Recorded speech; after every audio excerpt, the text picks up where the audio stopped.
నమస్తే, welcome to our channel. కూటమి ప్రభుత్వం అధికారంలోకి వచ్చి కరెక్ట్ గా 2 సంవత్సరాలు అవుతుంది. మరి ఈ 2 ఏళ్లలో రాష్ట్ర అభివృద్ధి సంక్షేమం ఏ విధంగా ఉన్నాయి, రాష్ట్రంలో లా అండ్ ఆర్డర్ ఏ విధంగా ఉంది, మరో పక్క చూసుకున్నట్లయితే వైసీపీ నేతలు రాష్ట్ర వ్యాప్తంగా నిరసనలు వ్యక్తం చేస్తున్నారు. మరి నిజంగా రాష్ట్రంలో పరిస్థితి బాలేదా? ఇటువంటి అంశాలన్నీ కూడా చర్చించడానికి మనతో పాటుగా ఉన్నారు ఏపీ కమ్మ కార్పొరేషన్ డైరెక్టర్ అడిసిమల్లి శ్రీనివాస్ గారు. నమస్తే సార్. నమస్కారం అండి. ఈ 2 ఏళ్లలో లా అండ్ ఆర్డర్ సరిగా లేదని వైసీపీ చెప్తుంది. మరి 2 ఏళ్లలో లా అండ్ ఆర్డర్ ఏ విధంగా ఉంది సార్? ఇప్పుడు కూటమి ప్రభుత్వం చంద్రబాబు నాయుడు గారి నాయకత్వంలో కరెక్ట్గా వాళ్ళకి రెండు సంవత్సరాలు పూర్తయింది ప్రమాణ స్వీకారం చేసి అధికార బాధ్యతలు తీసుకుని. ఈ 2 సంవత్సరాల్లో మామూలుగా అయితే జగన్మోహన్ రెడ్డి గారు లాంటి ఒక అరాచక వ్యక్తి ప్రతిపక్షంగా ఉన్నప్పుడు సాధారణంగా లా అండ్ ఆర్డర్ ప్రాబ్లము చాలా దారుణంగా ఉంటుంది. ఎందుకంటే వాళ్ళు ఎప్పటికప్పుడు ఏదో ఒక ఇష్యూ తీసుకొస్తారో లా అండ్ ఆర్డర్ ప్రాబ్లం సృష్టిస్తానికి ప్రయత్నం చేస్తూ ఉంటారు. అలాగే వాళ్ళ ప్రయత్నాలు ఏమీ ఆపలేదు, చేసుకుంటూనే వచ్చారు. ఎలాగంటే వాళ్ళ తాలూకు యాంటీ సోషల్ ఎలిమెంట్స్ కొంతమంది అతని చేతిలో ఉన్నారు.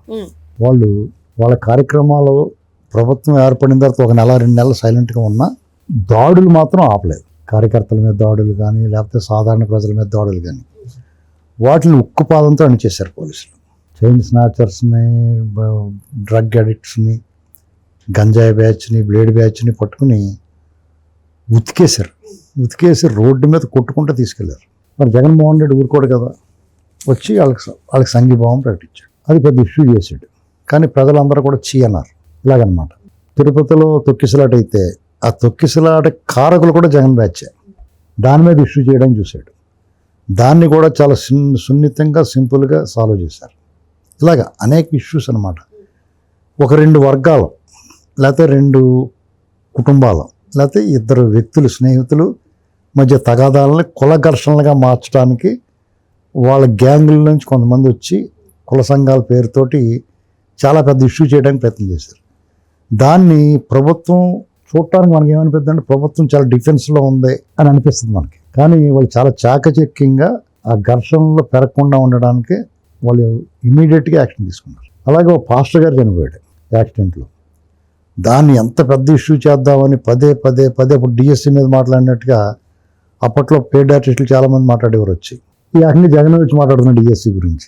దాని పెద్ద లా అండ్ ఆర్డర్ ఇష్యూ చేద్దామని నరికేస్తాం, పొడి చేస్తాం అన్నారు. దాన్ని ప్రభుత్వం చాలా సీరియస్గా తీసుకుని వాళ్ళ మీద కఠినంగా వ్యవహరించాల్సి వచ్చిన సమయంలో కూడా సంయమనం పాటించి జరిగిన విషయాన్ని చాలా విశదంగా తేటతెల్లంగా చెప్పారు. అలాగా లా అండ్ ఆర్డర్ని చాలా చాకచక్యం. ఇప్పుడు ఇక్కడ లా అండ్ ఆర్డర్ కాపాడడంలో 2 రకాలు ఉంటుంది. ఒకటి నోరు ఎత్తిన వాళ్ళ మొహం పగలగొట్టి నోరు మూసి కూర్చోబెడతాం. ఒకటి 2 నొప్పెంపక తానవ్వక అన్నట్టు సింపుల్గా వివరణ ఇచ్చి జాగ్రత్తగా హ్యాండిల్ చేయటం, స్మూత్గా హ్యాండిల్ చేసి లా అండ్ ఆర్డర్ ప్రాబ్లం రాకుండా చూశారు. ఈ విషయంలో హ్యాట్స్ ఆఫ్ గవర్నమెంట్. అయితే ఎన్నికల ముందు సూపర్ 6 హామీలు అంటూ అధికారంలోకి వచ్చింది సార్. మరి సంక్షేమం ఏ విధంగా జరిగింది ఈ 2 ఏళ్లలో? ఈ కూటమి ప్రభుత్వం రావటం వాళ్ళు సంక్షేమానికి కొన్ని హామీలు ఇచ్చారు, పథకాలు. వాళ్ళు పెన్షన్ 4,000 చేస్తున్నారు. ఎన్నికలు జరుగుతున్న సమయంలోనే ఏప్రిల్ నెలలోనే ప్రకటించారు. ఏప్రిల్, మే, జూన్, మరి 3 నెలలు, జూలై 2 నుంచి వీళ్ళు ఇస్తారు. ఆ 3 నెలల సొమ్ము 3,000, మరి పెరిగిన సొమ్ము వీళ్ళు ఇస్తారని 4,000, 7,000 కలిపి వీళ్ళు ప్రమాణ స్వీకారం జూన్ 12 చేస్తే జూలై 1వ తారీఖున స్వయంగా ముఖ్యమంత్రి గారితో సహా ఇవాళకి కూడా ఎక్కడో చోట ముఖ్యమంత్రి గారు స్వయంగా ఇస్తూ ఉన్నాడు. 1వ తారీఖు టంచనగా ఆ 4,000 చేతులు పెడుతున్నారు. పట్టుకెళ్ళి మొట్టమొదటి నెలలో 7,000 చేతులు పెట్టారు. ఒకవేళ 1వ తారీఖు ఏదైనా సెలవు దినం వస్తే ముందు రోజు ఇచ్చేస్తున్నారు. అంటే 100% ఆ సంక్షేమం పేదవాళ్ళకి, ఒంటరి మహిళలకి, ఈ పెన్షన్ తీసుకునే వాళ్ళందరికీ కూడా పూర్తి స్థాయిలో సంతృప్తికరంగా పెన్షన్లు అందజేస్తూ ఉన్నారు. ఎక్కడా కూడా పక్షపాతం లేకుండా, కక్షాపూరిత వైఖరి లేకుండా. వీళ్ళు వైసీపీ వాళ్ళు గతంలో తెలుగుదేశం వాళ్ళని తీసేశారు, ఇప్పుడు వాళ్ళని ఎందుకు ఇవ్వాలి, వాళ్ళని తీసేయాలి, ఇలాంటివి చేయకుండా అప్పుడు అక్రమంగా ఇచ్చిన వాళ్ళకి కూడా వాళ్ళని కూడా టచ్ చేయకుండా ఇస్తున్నారు. అది తీసేయాలి. పింఛన్లు తొలగించారంటూ కూడా కథనాలు వినిపించాయి. అది పింఛన్లు తొలగించారు అనేటువంటి కొంచెం చచ్చిపోయిన వాళ్ళు తీసేస్తారు కదా, చచ్చిపోయిన వాళ్ళు వాళ్ళు ఉంటారు కదా, అవి తీసేయకపోతే ఏం చేస్తారు? వాళ్ళు దొబ్బేయమంటారా? వాళ్ళు దొబ్బేసి అలాగా వీళ్ళు ఎంకరేజ్ చేయరు. అర్థమైందా? అంచేత ఆ విషయంలో అందరూ సంతృప్తి కూడా ఇంకా కొత్త కూడా ఇస్తున్నారు. ఇప్పుడు నెక్స్ట్ అన్నా క్యాంటీన్లు. జగన్మోహన్ రెడ్డి ఎంత దారుణం అంటే అన్నా క్యాంటీన్లు ఏం పాపం చేసింది కావాలంటే వాళ్ళు బాబు పేరు పెట్టుకోవచ్చు, రాజన్న క్యాంటీన్ అని, లేదా జగన్మోహన్ రెడ్డి పేరు పెట్టేసుకోవచ్చు జగన్ అన్న క్యాంటీన్ అన్నట్టు అతను ఫోటో వేసుకుంటాడు కదా. దాన్ని పేదవాడికి శుభ్రంగా పరిశుభ్రమైన ఆహారం గౌరవప్రదంగా తక్కువ ధరకి ఇంచుమించు ఉచితం అన్నట్టు లెక్క, అది ఎంతో మేలు జరిగేది, ఎంతో ఉపకారంగా ఉండేది. ఎందుకంటే ఎవరన్నా అన్నా క్యాంటీన్ పరిసర ప్రాంతాల్లో ఏదైనా పని మీద వచ్చినా, మండల కేంద్రాలకి లేకపోతే పట్టణాలకో నగరాలకో ఏదైనా పని మీద వచ్చినా వాళ్ళకి ఇవాళ మనం ఏదైనా టౌన్కి వెళ్ళామనుకోండి, ఒక 100 రూపాయలు 150 రూపాయలు ఫుడ్కి అయిపోద్ది, అది 10-15 రూపాయలతో అయిపోయేలాగా రోజువారీ ఏదైనా పనులు చేసుకోవడానికి వెళ్ళే వాళ్ళకి లేదా హాస్పిటల్ పని మీద వెళ్ళే వాళ్ళకి ఇది చాలా ఉపయోగకరంగా ఉంది. దాన్ని వీళ్ళు పునరుద్ధరించారు, ఇంకా పెడతానికి చూస్తున్నారు. అది ఆ హామీ కూడా పూర్తి స్థాయిలో చక్కగా నిర్వహిస్తున్నారు, బ్రహ్మాండంగా పెడుతున్నారు. ఎవరు అడిగినా పర్యవేక్షణ ఉంటుంది, చాలామంది ఎవరిని అడిగినా చాలా బాగుంది భోజనం, పరిశుభ్రంగా ఉంది, రుచికరంగా ఉంది, సమయానికి అందుతుంది, చాలా చక్కగా నిర్వహిస్తున్నారని మంచి పేరు కూడా వచ్చింది. ఇక్కడ మహిళలకి ఫ్రీ బస్ ఇచ్చారు, వాళ్ళు చాలా హాయిగా, అంటే అందులో కొంత రకరకాల భిన్నవాదనలు నిలబడినా మెజారిటీ మహిళలకి ఫ్రీ బస్ సౌకర్యం అనేటిదని అందరూ ఆమోదిస్తున్నారు. దానివల్ల ఆర్టీసీకి ఆదాయం పెరుగుతుంది, దాన్ని రీఎంబర్స్ చేస్తారు కాబట్టి. ఆర్టీసీకి ఆక్యుపెన్సీ రేట్ పెరిగింది, దానివల్ల ఆదాయం పెరిగింది, అది ఉభయతారకంగా ఉంది. అలాగే వికలాంగులకు కూడా ఇచ్చారు, దివ్యాంగులకు కూడా ఆర్టీసీలో ప్రయాణం ఉచితం చేశారు.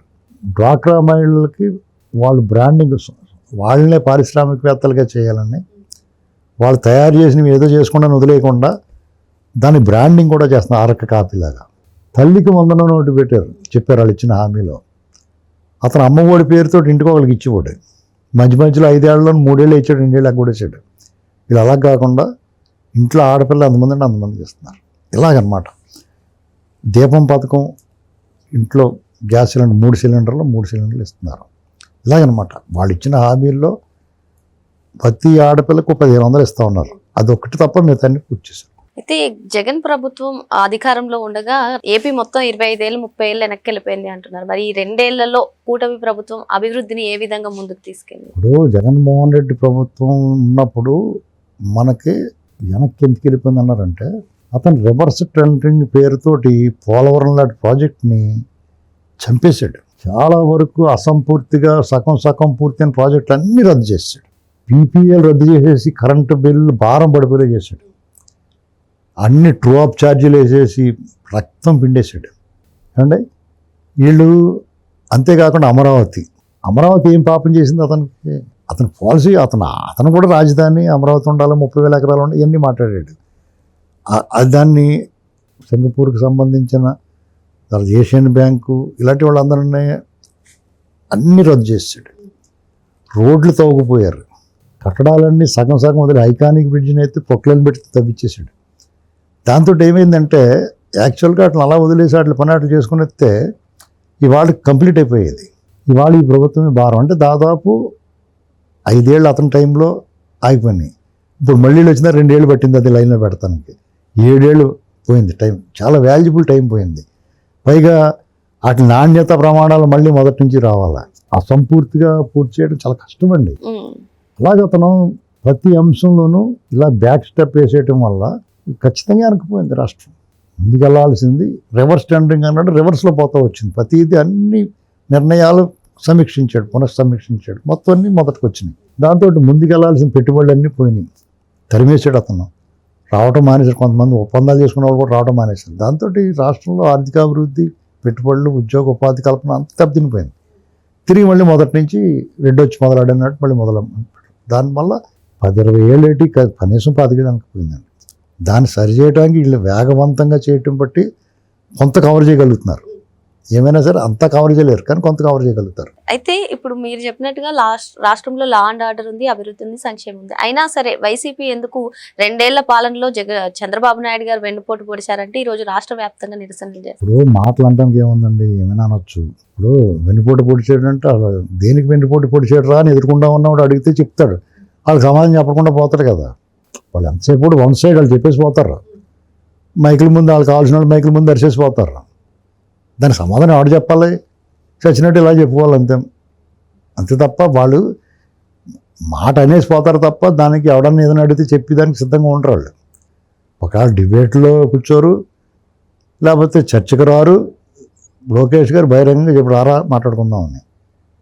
బహిరంగంగా చర్చకి నేను రెడీ అని చెప్పాడు.